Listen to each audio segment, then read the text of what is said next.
Hi, everyone. Hope you're doing well today. I'm Elise Rosemarin. I'm a Senior Vice President here at AKAM. Thank you for joining us. Today on our webinar series, we're going to be speaking about fire safety and best practices for reducing risk. Joining me today, I have a really wonderful fire safety specialist, Christopher Hagen, who is with New York Fire Consultants. Christopher Alker, who is a resident architect, and he is a senior vice president of the Northeast Building Operations. Thank you for joining us, Chris. And we have a really very important discussion. And Robert O'Brien, who I believe he is a founder of the New York Fire Consultants, joining us from the car, hopefully not on our way to an emergency. All right, so let's get started. Today, we're going to be speaking about doors and fire safety, building construction, why it matters during a fire, fire emergency preparedness guides, the lithium battery situation and what we can do about that to protect your buildings. And then we will be doing, instead of a Q&A session, we're going to be throughout this webinar, we invite you to ask questions. Just up front, we know that you probably have some building concerns that you are worried about, for your particular building. We just ask that your statements be made general because we will not be able to speak to specifics during this time, but we will be circulating the information for New York Fire Consultants throughout this presentation, and you are more than invited to contact them directly with your questions. I just wanted to speak really quickly with Chris about your background because it's obviously very interesting and what you bring to the table today. Thank you for joining us. Chris H. Thank you, Elise. I appreciate the opportunity to speak to everyone today. Good afternoon, everyone. As Elise said, my name is Chris Hagen. I am a fire safety specialist, consultant, and instructor with NY Fire Consultants. I've been with NY Fire Consultants for 8 years, that's what I do part-time. I am still a full-time employee of the FDNY. I am a captain in the FDNY with over 23 years of service. So between my two roles, I'm completely engaged in fire safety and fire safety education. Prior to becoming a New York City firefighter, I worked in private sector doing disaster preparedness and recovery on the private sector side, as well as for the American Red Cross doing some disaster relief work. So I've been doing this kind of work for well over 30 years, and I'm happy to be here with you all. Wow, certainly a specialist. Thank you. We really appreciate your service, first of all, and also thank you for your time with us. I think this is really important. So this is all very interesting. And if you just want to go through, how we can protect our buildings and some, for example, a closed door what that can do. Yeah. So one of the things that you should know, and it was reiterated a few years ago, there was a public service campaign by the city of New York, sponsored by the FDNY, following a very large fire in a multiple dwelling in the Bronx, where we had a number of fatalities. This closing the door, it was kind of repurposed from a public service announcement in the 70s. What a closed door can do. When people are exiting their apartment or the room that it's on fire, we strongly encourage them to close the door. And what that does is that it helps limit fire spread by limiting the amount of oxygen any incipient fire has, which will help it grow. But what is also extraordinarily important to the evacuation for people is that it limits the spread of smoke and superheated gases.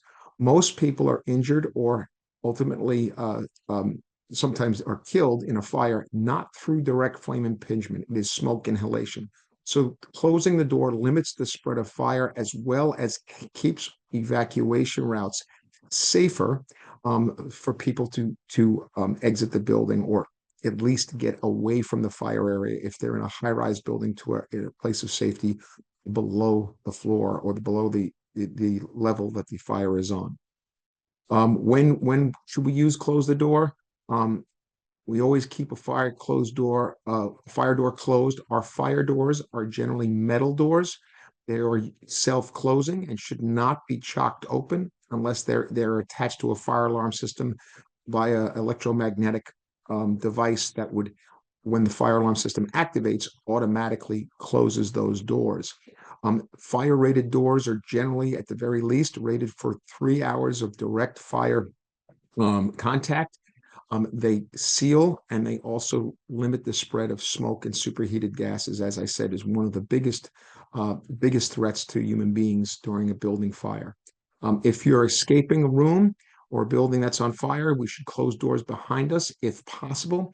And even if the door is not rated as a fire rated door and simply a wooden door or wood veneer door, closing the door, you'd be really surprised on how much fire spread can be limited by a closed door.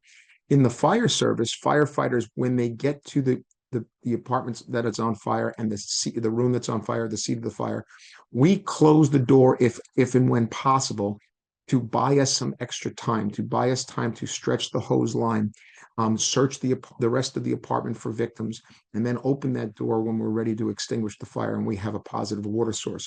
So even firefighters use the closed door procedure in order to protect ourselves while fighting a fire. On self-closing doors and fire doors, smoke, as I mentioned, smoke inhalation is the #1 cause of fire deaths. During a fire, a self-closing door and fireproof doors prevent this fire and smoke from moving throughout the building. And buildings personnel are responsible for maintaining self-closing doors in all public and common areas, meaning that they're in good working order, that their locking mechanisms are in good working order. They're not chocked open. They swing freely, open and closed. And when they close, they latch completely. We can advance the slide. So this visual on this slide is a demonstration of what an open versus closed door, the difference between what the rooms look like in an apartment that experienced a fire. So the fire obviously wasn't in this bedroom where you see the bed with the teddy bear on it, and the door to that bedroom is just a wooden door. There's a couple of things to look at in the hallway here. You have on the upper left-hand corner the heat line, the superheated gases and flame mushrooms up, superheated gases and automatically rise, hit the ceiling and begin to move across the ceiling, and then once they hit the walls, it starts to move down. And that heat line, and in today's fires, we see temperatures upwards of 1,000 degrees very, very quickly. So that's where you'll see the paint beginning to peel. And then we have a smoke line. Smoke was heavy enough to create a soot line on the wall. And then the escape area. One of the reasons we tell people to stay low and crawl in a fire is that is where the cleanest air will be and the most visibility, if there's any visibility at all. That's another reason why firefighters, even equipped with self-contained breathing apparatus and personal protective equipment, crawl along the floor, because we have better visibility, and honestly, that's where we're going to find people. That we're not going to find people standing up. And then if you look here, that closed wooden bedroom door, the difference between what that bedroom looks like post-fire and what the hallway looks like post-fire, you can see how much smoke and fire that wooden door was able to prevent entering that room. So one of the things that you tell people, especially new parents who like to leave the bedroom door open for to their child's or the baby's bedroom, that using baby monitors and technology that's available today is much better to keep that door closed. God forbid there's a fire, because the atmosphere and in the bedroom will be protected a lot longer with a closed door than if that door is open and smoke is able to migrate into that room. It's very interesting. Okay. You wouldn't think, I mean, you wouldn't necessarily know that. I wouldn't have known that. Yeah. And here's these are just other pictures, like the old saying, pictures worth 1,000 words. On the upper left-hand corner, you see the picture. On the left-hand side of that picture is what the door looks like from inside the bedroom. And again, this is a wood veneer door. And then to the right of that is what that door looks like on the hallway side, where the fire was. And some other pictures just demonstrating this idea of why it's so important to close a door, regardless if it's a fire-rated door or not.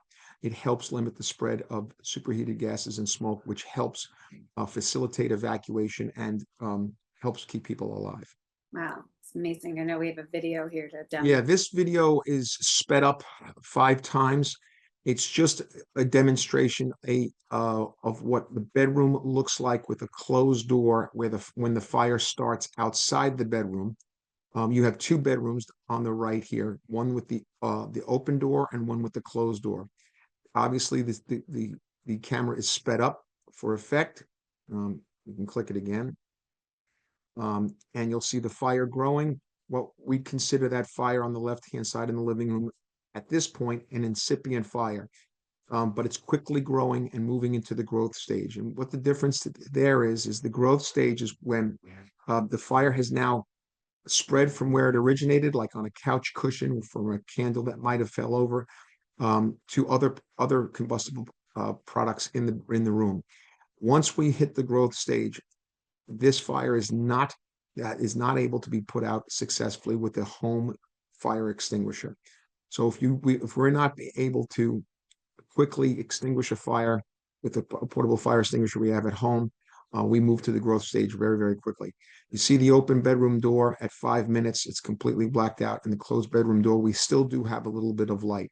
So the difference there is the chances of survival of someone who's trapped in the bedroom with the closed door is a lot greater than the bedroom with the open door. The open door is just an extension of that living room. Oh, it's scary. So close the door notices. Close the door notices are required by fire code to be in multiple dwellings. They're intended to provide a visual reminder to building occupants of the importance of closing doors, especially when they're evacuating their apartment, should they have a fire in their apartment. The two close the door notices you see on the slide are exactly the same. They're just in different color format. Closing the door, again, I will not reiterate it too much longer, but you saw through the demonstration of a couple of those pictures in that video of how much of a difference it makes. These notices are to be posted and maintained on the public hallway corridor side of the doors in buildings in a manner set forth by the rule of the city of New York, and it's cited there down there. There's no posting required for open stairs. These are fire rated doors. There's some key facts about fire rated doors. The QR code in the upper left hand corner will bring you to a slide should anybody want to refer to it afterwards.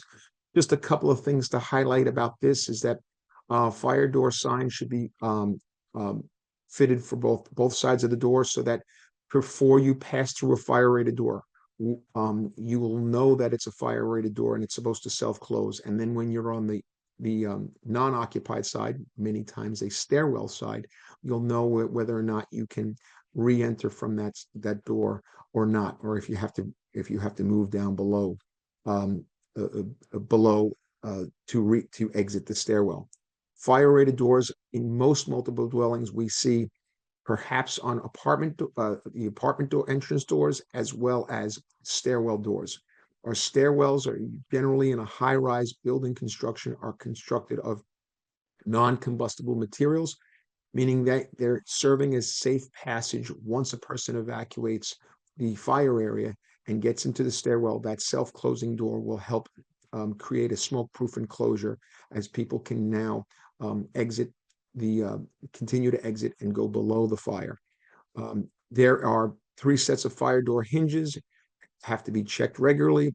These are self-closing doors. They are not permitted to be chalked open unless, of course, they work in tandem with an electromagnetic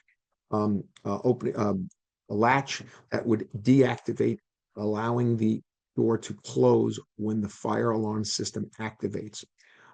You see that more commonly in commercial properties.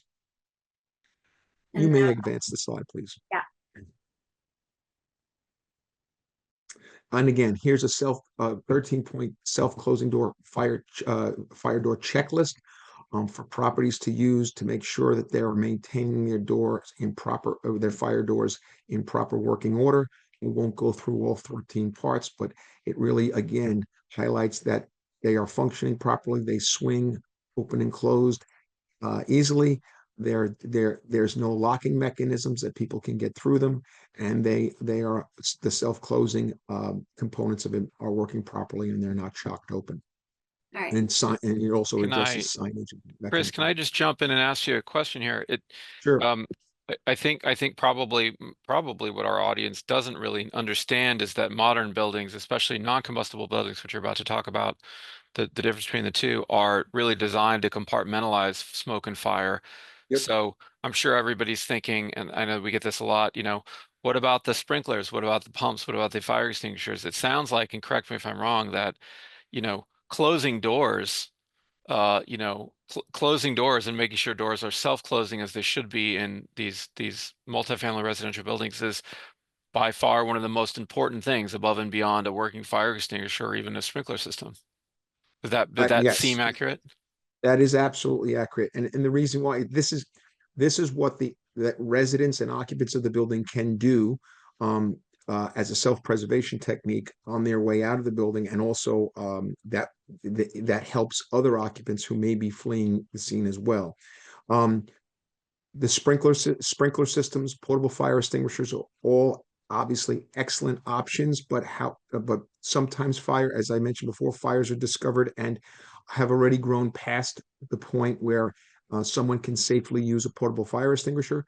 Sprinkler systems do help extinguish the fire. However, the products of combustion, that superheated gases and toxic smoke, are still present. So closing the doors help limit the spread of those gases, which it contributes to the safety of everyone in the building.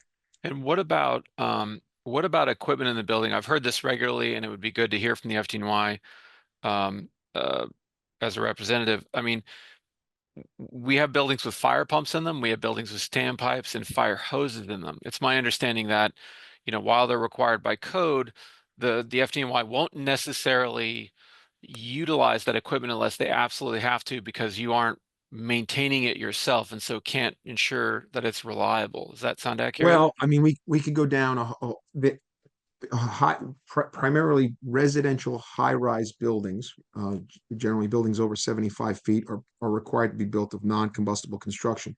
They are also required to have an automatic water source for both with their sprinkler system and their standpipe system. The difference between the sprinkler and standpipe system: the sprinkler system is designed to activate to help control or extinguish a fire prior to the arrival of the fire department. And in a high-rise construction, the standpipe system is the fire department's water source when we come and connect our hoses to extinguish the fire.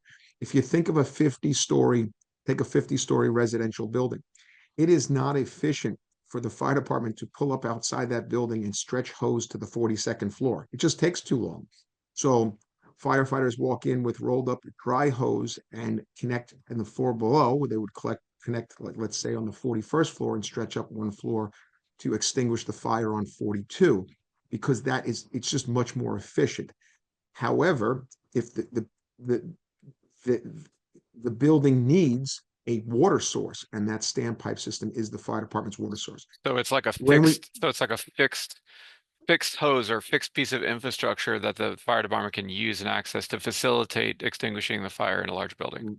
Correct. And properties that have or required to have a standpipe and sprinkler system are also required for personnel to maintain their appropriate certificates of fitness. They're on an inspection schedule as per fire code. I won't go down a rabbit hole with all those different schedules, but a building would be in violation of fire code if they did not maintain this equipment in a state of readiness. So does that answer your question, Chris? 100%. Okay. So moving forward, I guess maybe you can make a distinction here, as you will in this slide, between combustible Yeah. and non-combustible relative to New York City building stock. Yeah. So I think one of the most confusing things that citizens struggle with is what to do in their building if it is on fire. So the difference between what our guidance to follow in a combustible versus a non-combustible building. What we mean by that is neither one are immune to fire. A non-combustible building what it means is the structural elements, what holds up the building, is made of non-combustible materials, steel, concrete, that under normal fire load, we are not concerned with the structure failing. In a combustible building, like a 2.5-story peak roof private dwelling in the outer boroughs, a pre-war tenement apartment building in downtown Manhattan or different parts of Manhattan, a brownstone. These buildings were built with combustible materials, meaning if the fire gets into the walls, like an electrical fire, it can move from apartment to apartment or from room to room or floor to floor. In a non-combustible constructed building, these buildings are the structural elements again are will not burn, and the techniques used, the fire stopping put in this building inside the building limits the spread of fire moving from one apartment to the other or one floor to the other. Could you explain, This could you explain to our audience here, what do you mean by fire stopping?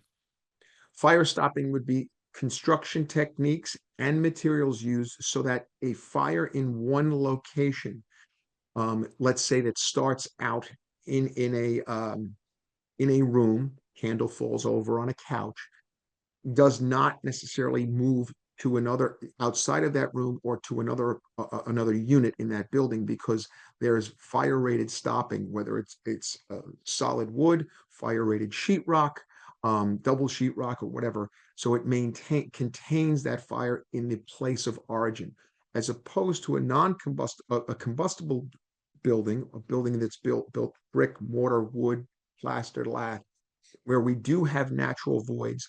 These buildings are generally older buildings in the city of New York that are not necessarily in violation of fire code based upon the year that they were built. However, fire behaves and can move differently in those buildings versus non-combustible buildings. So that code A is building, not retroactive, correct? correct, that code is not retroactive. In not any building that is going to be taller than 75 feet. And 75 feet is generally we use in the construction industry, you know this, Chris, generally about 10 foot per story. So once a building is going to reach 7 stories or higher, I'm generalizing now, it is considered high-rise construction. And that building, when it's being built, has to adhere to high-rise construction building code, which is the non-combustible buildings. They have to install a standpipe system. Now, post 2008 building code, they have to install a sprinkler system throughout. After 2014, even residential buildings have to install a fire alarm system, and so forth, so on and so forth. It is not retroactive code, but a building being built today that's greater than 75 feet, whether it's residential or commercial, would have to be built of non-combustible construction and put all these fire protection systems in place and maintain them. So what does it mean? What are our actions based upon building construction? Well, if fire is not in your, obviously, if fire is in your apartment, regardless of the type of building that you live in, combustible or non-combustible, we have to evacuate the apartment, and closing doors as we can, gathering everybody that we can on our way out and closing doors behind us to limit fires and smoke spread. But if the fire is not in your apartment in a combustible building, okay, generally, especially if you are in a floor above the fire or the same floor as the apartment that's on fire, we recommend that people exit safely, as safely as they can, because we're worried about that fire spreading. Prior to exiting their apartment, they would feel the door, their apartment door for heat with the back of their hand. If that door is not hot, crack that door slightly to see what the smoke condition is in the hallway. If you have a heavy smoke condition in that hallway, it is best for you to close that door, call 911, and let them know exactly where you are. What we don't want to do is put yourself and your family members out into that hallway where you can easily be overcome. And I can talk to you about the products of combustion and what's burning in modern day fires versus legacy fires in a little bit. If you can exit safely, then go. Ideally, getting to a stairwell and out is preferred. If we can't, buildings less than 75 feet quite often that are combustible quite often have fire escapes. The fire escapes should be considered a secondary means of egress, because they are exposed to the elements, although they have to be maintained by the owner. The grade of steps is much steeper than a regular stairwell. The treads are shorter, and there's just more probability that someone might be injured if they're exiting for a fire escape. Clearly, if it's your only option, that's a better option than staying in the building.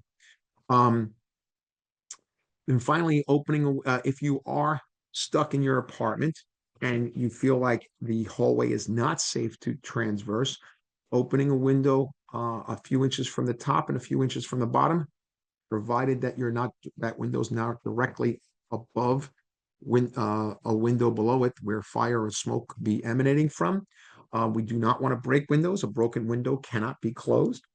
And to allow for fresh air in. So, and if conditions become life-threatening in your apartment, opening a window and waving a towel to attract firefighters outside, as well as calling 911 and reporting exactly where you are in the building, your unit number, firefighters will get to you to get you out when safe. But that's it. Now we move to a non-combustible building, and this is where the biggest misnomer is.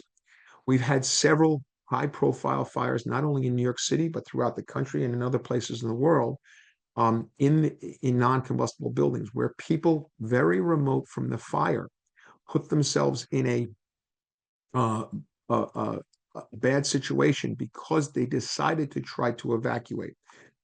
If fire is not in your apartment, and I know this may sound counterintuitive, it is recommended that you stay inside your apartment and listen for instructions from firefighters unless conditions become dangerous inside your apartment. You can seal the doors, the door to your apartment and any air ducts in your apartment with wet towels, sheets, or tape. We may, if there is a smoke condition or a little bit of smoke in our apartment, we can open windows again, a few inches from the top and a few inches from the bottom, provided that the window directly below us is not emanating fire and smoke. Never break the windows. And again, if conditions become life-threatening, opening a window and waving a towel, calling 911 and letting them know exactly where you are, telling them your address, your floor, your apartment number, and the number of people in your apartment is recommended. I'll tell you, back in 2014, there was a mixed occupancy building on the Upper West Side. The building was known as the Strand. It was a 40-story building. The first 10 floors were commercial, floors 1 to 10, and the upper 30 floors are residential. Very common mixed occupancy type of a building in Manhattan. There was a fire on the 20th floor in its non-combustible construction. The door to the fire apartment was left open. Two gentlemen who lived on the 30th floor, 10 floors away from the fire, when they heard that there was a fire in the building, they decided to evacuate.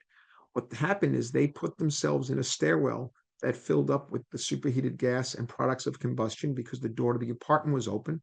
Fire department has to fight the fire, and as I mentioned before, stretches the hose from the standpipe in the stairwell. And one of those gentlemen wound up in critical condition, and the other one unfortunately passed away.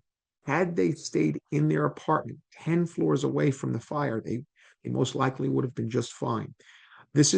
We recognize this is quite often counterintuitive to people when they hear there's a fire in their building, but understanding the type of building that you live in, if it is non-combustible construction, and recognizing that you may take yourself from a place of relative safety into a dangerous place if you left your apartment. Clearly, if your apartment's not on fire. We have seen, and I've been to plenty of fires in non-combustible residential buildings where the other apartments on the same floor as the fire apartment with their door closed have virtually no damage, and everyone in that apartment, had they not left yet, are just fine. Chris, This is how these buildings are built. Yeah, I was going to ask, how long typically does it take once a fire, once the firefighters are on this, in the building, how long would it take to get these people? Because I feel like you're speaking about the, why you would choose to leave versus stay. Generally, once the fire department is on scene, and I can speak for the FDNY, and extinguishment activities begin. That is also coupled, the firefighters that are actually putting the fire out and searching the fire department are one group of firefighters, but then there's a whole other group of firefighters that are dispatched to search the apartments, the stairwells for victims. And this all happens most of the time within minutes. Now, for people in their apartment, like any type of emergency, 5 minutes can feel like 50 minutes, right? But really it's a few minutes. And we are in a resource rich city. We have the largest fire department in the world. So generally, single building fires, you have a lot of resources on scene very, very quickly, and they're quickly dispatched through that building to ensure that people are safe, and anybody who needs help gets the help they need fairly quickly. But people can help themselves in non-combustible buildings by staying put and awaiting direction from fire department personnel if their apartment is not the apartment on fire in a non-combustible high-rise constructed building. I can also just I just want to confirm as well. I've been on the site of many fires over the years, and the FDNY is incredibly fast in response, and very effective. And to be frank, I think that more damage we see from water than actually from fires and smoke in buildings. 100%. Which 100%. is, I'd rather replace some drywall than deal with the loss of humans. So, Yep. we thank the Yeah. FDNY for that. When you have a fire in your building, if you have a sprinkler system and once the fire department comes and operates hose lines, tremendous water damage. Yes. But that's just kind of the way it goes when we're trying to extinguish a fire. Yeah, I think we just have to accept that as just the cost of doing business, so to speak. Correct. We'll mention the fire emergency preparedness guide, where New York City Fire Code requires all multiple dwellings, whether they're combustible or non-combustible, to circulate a fire emergency preparedness guide.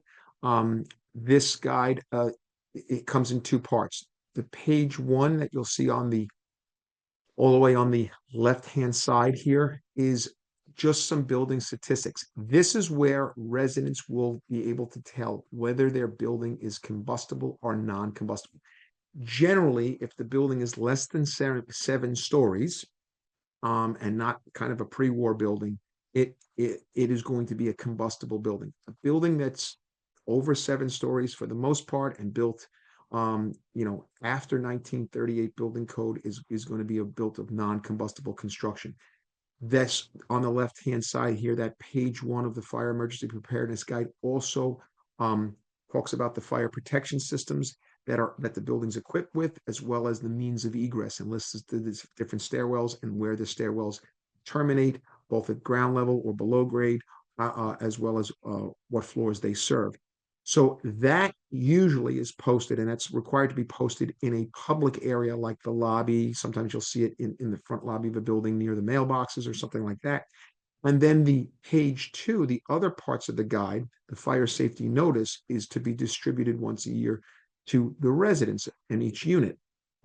Obviously, there's guidance for what people should do in a fire emergency in a combustible building, a little different than in a non-combustible building, and that's how it varies. Okay. So this fire safety notice serves to inform occupants the best practices during a fire in the building that they live in and that reside in. So they're specific to the construction of the building, and that's how that works. Great, thank you. So now we're going to speak about lithium batteries. Yeah. So I included this in the presentation because obviously this is a hot topic. Lithium-ion battery safety and lithium-ion battery fires, particularly in New York City. We've seen a rash of these in the last few years, massive uptick in these. Just to give you an idea, lithium-ion battery technology is technology that we've been using for quite some time. I'm sure all of you are sitting watching this webinar with a lithium-ion battery powered device in front of you, a cell phone, a laptop, something like that. What we've seen is micro-mobility, let's call them micro-mobility devices, whether they're an e-bike, an e-scooter, an e-skateboard, or something like that. These devices have been the culprits of starting a number of fires in New York City in the last couple of years, which have gotten an awful lot of attention. Lithium-ion battery technology is not going away. It is actually very efficient technology. Um, the the my hunch is as the technology advances, it'll improve. I have spoken to many different professionals in the hazmat area of expertise, exactly why we see more fires with micro mobility devices than we do other lithium ion battery powered devices like our phones or laptops and things like that. Primarily, we believe it's because these devices are left open to the elements, meaning that they're rained on, they're out in the cold, they're out in the extreme heat, they're moving throughout the city of New York, getting banged up, hitting curbs, and damaged. So the other thing is most of these devices are designed for recreational use. However, many people are using them for work, not only to commute to and from work, but for work delivering food, delivering goods on these things. So they're riding them a lot longer. So they drain, or the life expectancy of the manufacturer installed batteries um, don't last as long as they would normally last if they were used for recreational purposes. And what happens is the owners of these devices are going online to find battery replacements. And quite often, the cheaper alternative is to buy an aftermarket battery, an aftermarket charger, and this kinds of stuff, which can also damage the battery. What causes these fires in batteries? Lithium-ion batteries tend to overheat and can be damaged at high voltages. Um, they may sometimes lead to what we call thermal runaway. Understand that there is a battery pack full of individual cells. When one lithium-ion battery cell is damaged, it might begin to heat up and off gas. As it heats up, it begins to heat up the other cells. And that's where you have thermal runaway, where the temperature inside the battery reaches a point that causes a chemical reaction, and the energy stored in that battery is released very suddenly. And then the other batteries adjacent to those in that battery pack begin to go on fire as well. What about other batteries adjacent to that battery and or Yes, yes. mobility The other devices next the to other other cells mobility or devices? other micro mobility devices, which we've seen in a variety of apartment fires where we had more than one device, as well as we've seen in shops that are selling these types of devices. When one would go up, then we had a much bigger fire because that thermal runaway, if the bikes are next to each other, cause the other ones to go on fire as well. Is there a best practice with regard to Yeah, these? yep, we're going to get to the best practices in a minute. Okay. I won't go through this slide in ad nauseum, but just the toxicity of the lithium-ion batteries, aside from these fires growing extraordinarily quickly, and they throw off a lot of toxic gas, hydrogen cyanide, sulfur dioxide, nitrogen oxide, carbon monoxide, and carbon dioxide in tremendous amounts. It is all synthetic material that's burning. Okay, all all very, very harmful. Did you? Well, How how do does we that, protect ourselves? how do those toxic chemicals or fumes, how are they relative to like a regular just building fire? Well, they we can go back to the slide before is some definitions of what they do to the body and different body systems, but because I alluded to it earlier. So these are these are synthetic materials that are burning. We have modern day fires and legacy fires. If you're lucky enough to have your grandparents with you or even your great grandparents and you think about their home, I bet that they had much more natural fiber furnishings in their home, hardwood tables and chairs. I remember my grandmother's couch. If I opened the couch cushion, it was filled with cotton. Every single seat cushion and couch cushion in our homes now is generally filled with polyurethane foam rubber, plastics. So again, these are constructed of petroleum-based products, and the actual lithium-ion battery technology and the chemicals used Synthetic throw off a tremendous amount of toxic gas, as opposed to natural fibers burning that we can withstand the smoke a little bit longer than some of the petroleum-based products and synthetic products that are burning now. A couple of breaths of this smoke can overcome somebody. Think of it like this. If you've ever been by a campfire outside and the wind blows the smoke into your face, the logs are burning. It could be an irritant.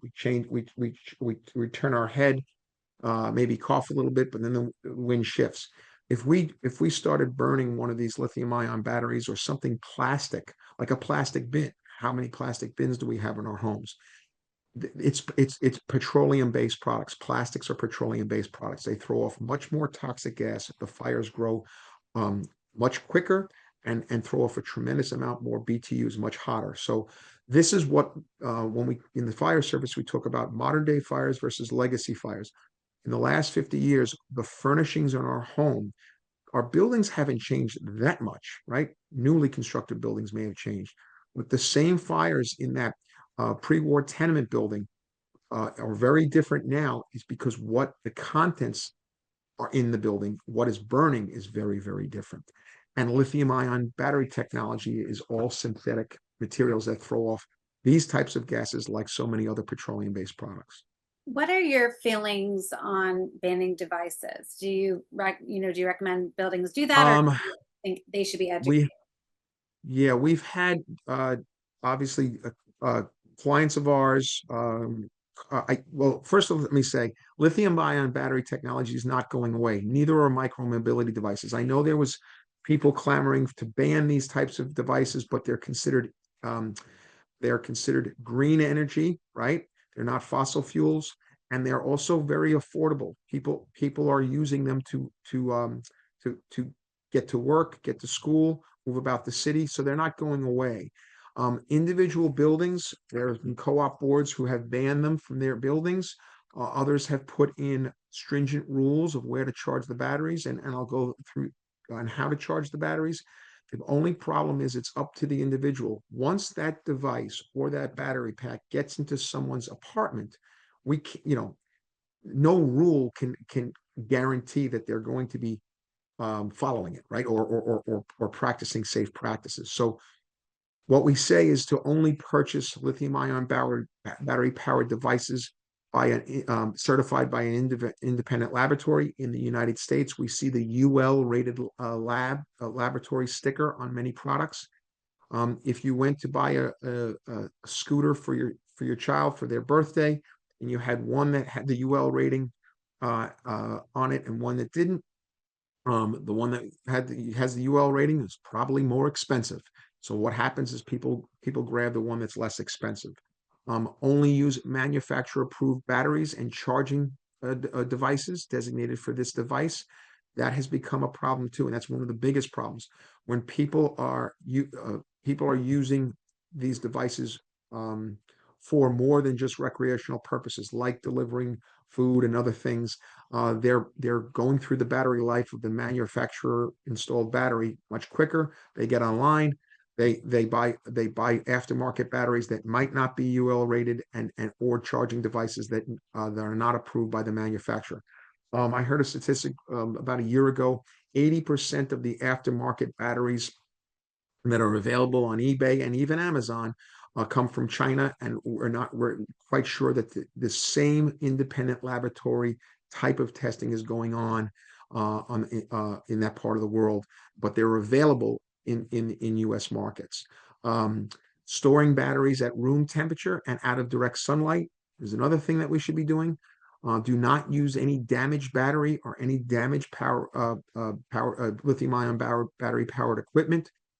We find just very slight nicks and dents into these battery packs can cause the thermal runaway, the damage to cause these to go on fire.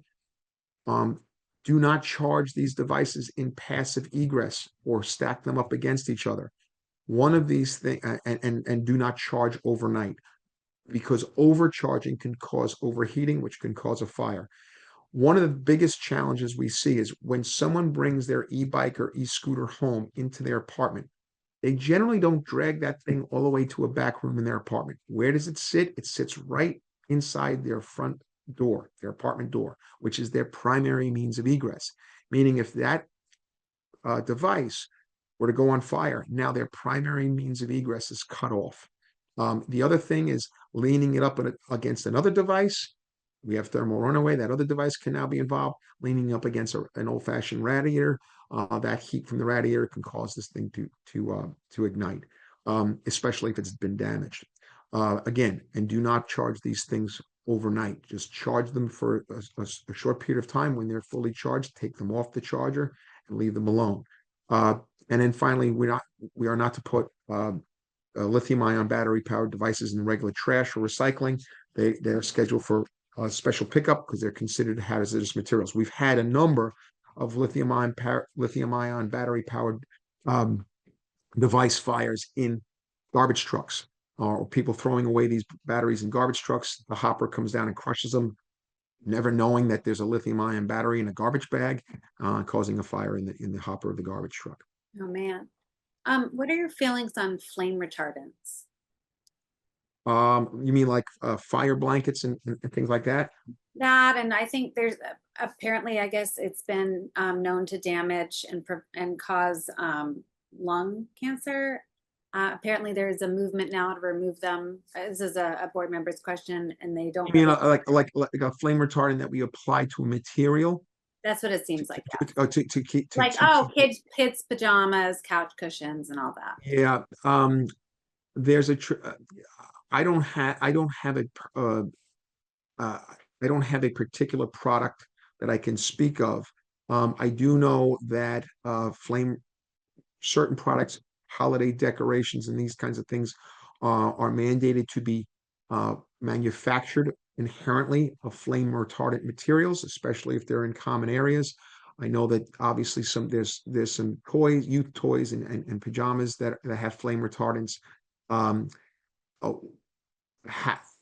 If these flame retardant materials, when dormant, whether or not they're causing cancer, I can't comment on.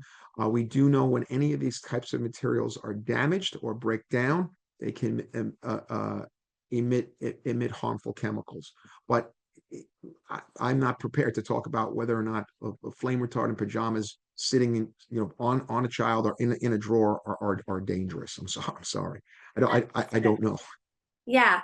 And then another question is about providing 220 to 240 V electrical outlets for EV charges. Are those a fire risk, or are gas cars? Yeah, well, there in fire code, there are requirements that if we're create a charging station for a micro mobility device, how far away each device has to be at least 2 feet from each other. You're supposed to be able to plug that approved charging or charger directly into a receptacle. You're not to use an extension cord. We're not to daisy chain these things together. One device, one charger into one receptacle. Whether most of them, I understand, are that most of the chargers are regular outlets. They do not require 220 outlet, things like that. But there is recommendations if you were to create a bicycle room, like many buildings might have a bicycle storage room. What's happening now is we're going from traditional pedal bikes to these e-bikes, and now people are asking for charging stations in these rooms.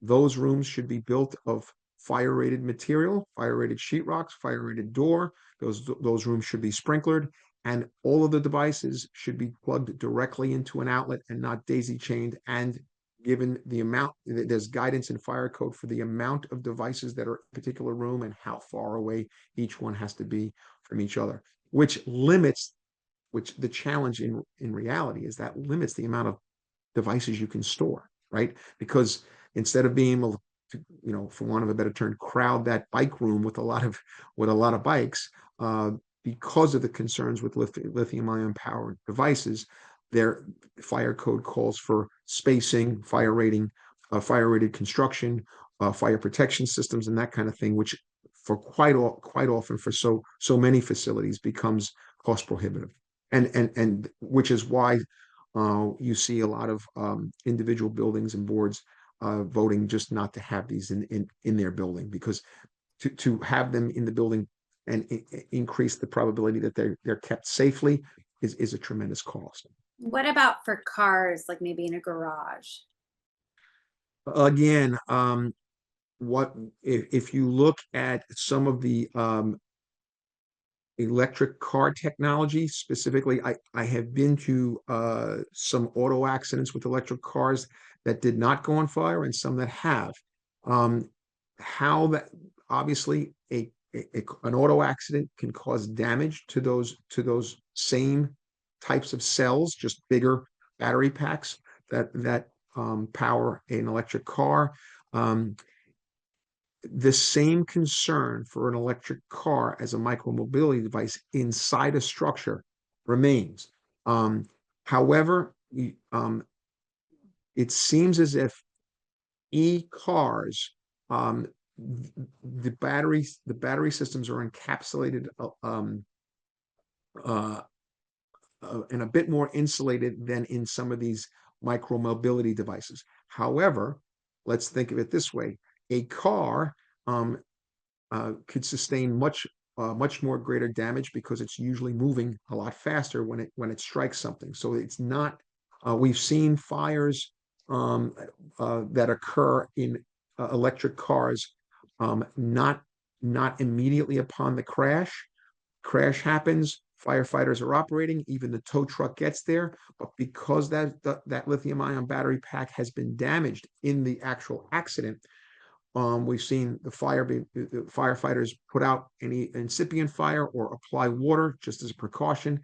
The fire, if the car is loaded in onto a flatbed tow truck, it begins to pull away, and the car goes on fire because all that stored energy now, thermal, the heat builds up and thermal runaway occurs. So I would say that for electric cars, the concern of putting them inside a structure is similar to the concern of putting a micromobility device in the structure. It should be in a fire-rated, encased in a fire-rated room with fire protection, like a sprinkler system, fire-rated walls, and things like that, so that if a fire occurs, it's to the best of the ability, it's contained to that one room and not spread throughout the building. Yes, it brings us to medical emergencies. Yeah, so one of the things we added here, just for a quick point of discussion, we've been talking an awful lot about fires, obviously, and fire emergencies, and what contributes to those things. But probably one of the most common types of emergencies in a high-rise multiple dwelling, or any multiple dwelling where um, um, a large number of people are residing, is medical emergencies and how to respond to medical emergencies. Again, a life safety concern. Someone having a life-threatening medical emergency needs to get professional attention as quickly as possible. Some things people should know that residents should call 911 and request help first before they notify anybody else in the building. Call 911 to request help for any medical emergency first. However, after calling 911, notifying building management is a good practice. Why? Because so often the fire department, when first responders show up to a building, who do they interact with first, especially like in a high-rise apartment building? Building staff in the lobby. If they're not notified, they would have no idea the fire department was on their way and somebody in the building is having a medical emergency. It is okay to call 911 more than once. And we urge you to. So if a resident in the building, after calling 911, calls building management staff to let them know, building management staff should call 911 again, because we can't be sure that the resident who called 911 provided all the information that would be necessary to get professional help to the person as quickly as possible. The address of the building. Can you just go back to that last slide for a second, Elise? Sorry. The address of the building, an entrance that would get first responders to the patient as quickly as possible if it's not the front entrance. The number of patients is important, so enough resources are sent. Perhaps there was some kind of accident and we have more than one patient. What is the patient's chief complaint? That's very important. Are they breathing? Are they not breathing? Are they bleeding? When someone calls 911, that person and says they have a medical emergency in New York City, that person is transferred to a dispatcher who is also at the bare minimum an EMT that might be able to give them guidance, some life-saving guidance to interact with the patient in order to increase the chances that that person is having a positive outcome here.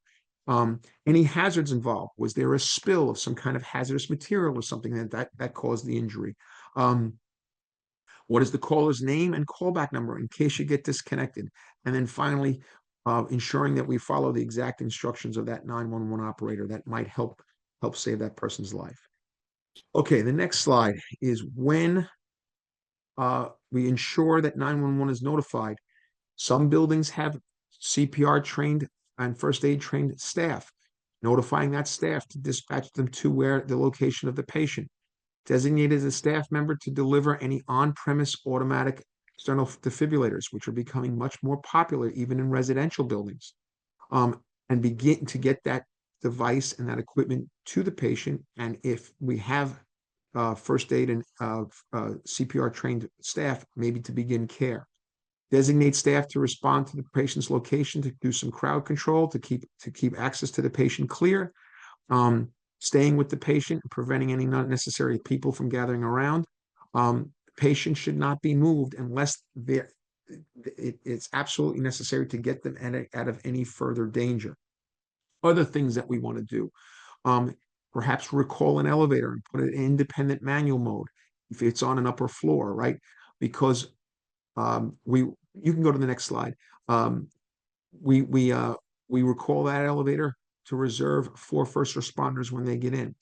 Designated staff members to meet first responders at the entrance to escort them in to get them to the patient more quickly. Recognize this in New York City, when someone calls with a life-threatening emergency, like difficulty breathing, like chest pain, cardiac arrest, generally who arrives first is a fire engine. Firefighters have a certain level of medical training. They can begin life-saving care. The patient was also trauma injuries, someone who's bleeding, do bleeding control, this kind of stuff. We can't transport somebody on a fire truck, but we can begin life-saving care until an ambulance crew gets there, which is trained at a higher level and can also obviously transport the person. Understanding that you'll have multiple waves of first responders coming into your building, someone staffing that elevator that's designated to transport to an upper floor first responders should be returning that elevator, anticipating more first responders coming in short order. So I could show you statistics, life-threatening medical emergencies, particularly cardiac arrest in high-rise buildings. People on upper floors have a lower survival rate than people on lower floors. Simply, it's because the speed of access to the patient. A patient on the 42nd floor, if we don't do all these kinds of things to ensure that they get help as quickly as possible, usually doesn't have as high a probability of surviving as a person on the second floor. And it's all speed of access to the patient. So when we're talking about life safety, and particularly for medical emergencies, life-threatening medical emergencies, these simple things that building staff can do to increase the probability of a positive outcome from that person experiencing that life-threatening emergency is immeasurable. And it sounds like common sense type of things, but sometimes during an emergency, common sense isn't all that common. So knowing that that's the case, clearly this also requires the building staff to be notified. So residents need to know once they call 911, if they call building management staff, then building management staff can help assist during the emergency. But if they never made that phone call, how would we know somebody on an upper floor is experiencing chest pain or difficulty breathing? Because there's no alarm system that would go off. This is really helpful. Chris Alker, from an AKAM perspective, do we have emergency protocols in place?